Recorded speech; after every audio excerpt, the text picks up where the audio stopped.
নমস্কার বন্ধুরা, আমি সৃজিতা বলছি। তোমাদের সাথে আজ আমি শেয়ার করব ধূপগুড়ির বৈরাতিগড়ি স্কুলের প্যান্ডেল।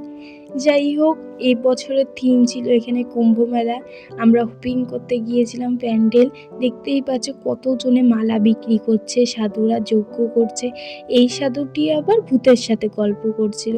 এই প্যান্ডেলে বানিয়েছিল কুম্ভ মেলার নদীটি, দেখতেই পাচ্ছ, যেখানে সকলে স্নান করছে কুম্ভ মেলার। যাই হোক, তোমাদের সাথে একজনের পরিচয় করিয়ে দিচ্ছি। সে বিখ্যাত ভাইরাল মোনালিসা, যে নাকি চোখের মণির জন্য ভাইরাল হয়েছে কুম্ভ মেলায় এসে। মোনালিসাকে কেমন লাগলো তোমাদের একটু প্লিজ কমেন্টে জানাবে। আর চারিদিকে তো দেখতেই পাচ্ছ কত সাধুদের ভিড়, সবাই মিলে যজ্ঞ করছে। কুম্ভ মেলায় যে যজ্ঞ করেনি এমন কি কখনো হয়?